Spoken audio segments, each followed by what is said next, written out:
Hi everyone, Queeveen here from the comfort of my kitchen. In today's video, we are going to be taking a look at the constellation of Orion. We're looking into the sky for the middle of December, the 15th, so we can see that the moon is setting nice and early. You don't want the moon in the sky when you're looking for faint objects. Orion itself isn't so much a faint object, but there are faint objects within the constellation of Orion that are particularly interesting. And that's a difference between this video about Orion and a previous video where we looked specifically at constellations. We're not going to be looking at the mythology of Orion in this video the way that we looked at the mythology of Cassiopeia and Perseus and Pegasus, some of these other constellations that were pointed out in a previous video. If you are interested in Greek mythology, then of course I'd encourage you to go back, take a look at that video. It's all about the ancient Greek legends behind Perseus and Andromeda and Pegasus the flying horse. With Orion, we're going to be concentrating on the astronomical features. We're looking into the night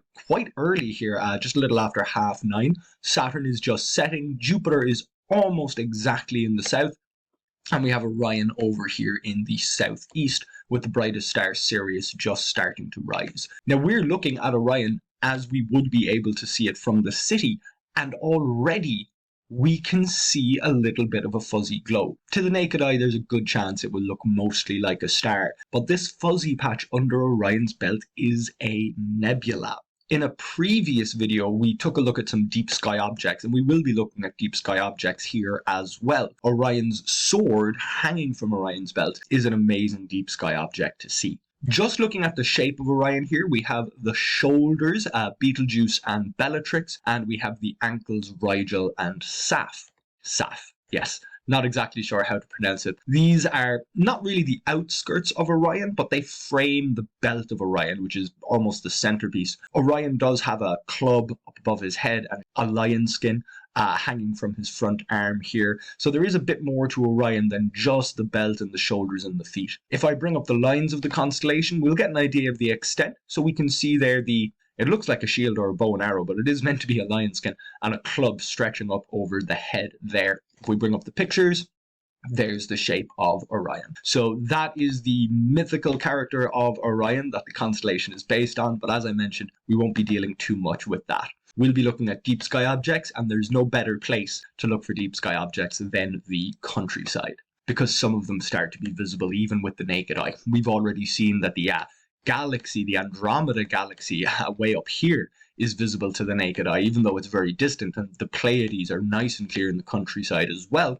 Looking at Orion's sword, we're definitely seeing some fuzziness there around what appears to be the middle star, but really that's the brightest part of the Orion Nebula, right there in the middle, looking very star-like. There is, of course, a few stars in there as well.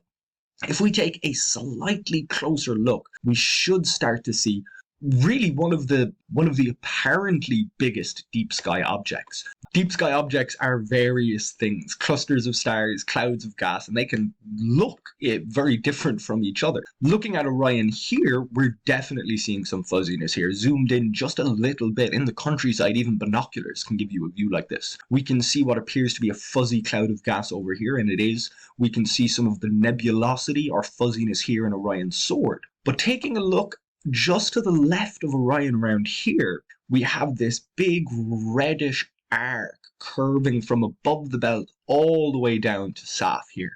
That is Barnard's Loop. If we start taking a closer look, it'll start to become even more obvious. So here we are really zooming in on this beautiful section of the sky. There's so many deep sky objects and clouds of gas out here, and that reddish loop, Barnard's Loop, is believed to be a supernova remnant. So we've seen a supernova remnant in a previous video, but that supernova remnant was a little bit, well, it looked a little bit more condensed, a little bit closer together. Barnard's Loop is a bit closer to us, but also potentially a bit older than some of the other supernova remnants. So we can see this reddish shell of gas and dust that would have been blown away from the collapsing star just as it went supernova. So it would have happened, way back over here and been blown out into this big kind of round shape. So that's Barnard's Loop. It's the kind of thing that you can get a photograph of using long exposure photography, even without using much magnification. And in dark enough skies, you might be able to see it with the naked eye. It is a little bit trickier to see this rusty reddish color than it is for these lovely blues that we're seeing here. If you'd like to learn a little bit more about the difference between the blue nebulae and the red nebulae and the dark black nebulae, you can take a look at the video about deep sky objects. But to summarize, the bluish color we're seeing here is reflected light from the stars, whereas the reddish color we're seeing is the actual gas being hot enough to emit some light. And we can see that up here very close to Orion's belt. Altenac is one of the stars in Orion's belt, and just down in here we've got these lovely red colors. This is the burning bush or flame nebula, and we can see some lovely dark sections there. This is a particularly famous one, the Horsehead Nebula. And it does look a bit like a horse's head. A lot of nebulae, they don't really look like what we say they look like. It takes a bit of imagination. But the Horsehead Nebula, out of all the nebulae, it requires surprisingly little imagination. It looks a bit like a horse's head, or maybe a knight, the chess piece of a knight. Up here we have a fantastically named nebula, but it does take a little bit of imagination. If we zoom in here, this is a wonderfully colourful nebula. We can see the blues and the reds and these dark obscuring clouds. If you look in here, it almost looks a little bit like a face. And I'm not sure if this is why it's called Casper the Friendly Ghost Nebula, but that kind of does look like a ghostly face. This is the Casper the Friendly Ghost Nebula. And I know that sounds a little bit ridiculous, but there we go, Casper the Friendly Ghost Nebula. There it is, M78. And I will explain what these M numbers are in a future video. We'll zoom back out here because there's plenty more nebulosity to see. We're zoomed in a little bit closer here on Barnard's Loop so we can see how it loops all the way around to the bottom of Orion and almost out the other side. Over here we have another fantastically named nebula. I believe it's the Witch's Nebula or the Witch's Broom Nebula, the Witch Head Nebula. There we go. Now, we're not really looking at the nebula to see the witch's head here.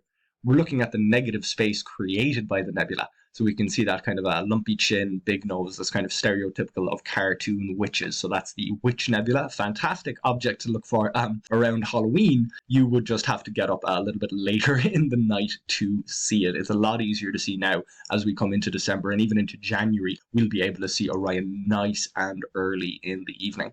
Bellatrix is sometimes known as the Amazon star. Bellatrix would be a female warrior. Betelgeuse is more like the shoulder or armpit of the giant. So there's a wonderful contrast there between the seriousness or lack of seriousness in the name. Now there is, if we push a little bit later, as well as the constellation of Orion, there we go, as well as the constellation of Orion, we have a massive asterism here in the sky. We've already seen the summer triangle. This is the winter hexagon. So we're going from Sirius up to Rigel, up to Aldebaran, over to Capella, all the way down here to Pollux, and then all the way down there into Procyon. This massive, massive six-sided shape in the sky. That is the winter hexagon, and it's up all night long during the winter, but it's not quite as easy to spot, especially for us here in Ireland, as the summer triangle. It's harder to see all of it in kind of one go. You'd need to kind of lean back or have a really good view of the sky without too many buildings. Sirius is quite low in the sky as well, so this can be a tricky thing to see. But if you find Orion, and just around there is this hexagon of reasonably bright stars. We can see they're all named, and only the brighter stars are named in this program, so we know that they're nice and bright. So that's a little bit of information about Orion. Orion is going to look fantastic all through December, except as we come up to the 25th and 26th. The full moon will be falling on the 26th. So around those dates, the full moon will be right there over Orion, and that's going to obscure our view. Later in the month, as we come into New Year's in January, of course, it returns. So I do hope you get a chance to see that. We will be doing some deep dives into the other constellations and the deep sky objects they contain, and I will come back and talk about the mythology behind the constellation of Orion at some point as well. But until those next videos come out, I hope you'll be waiting eagerly to join me next time.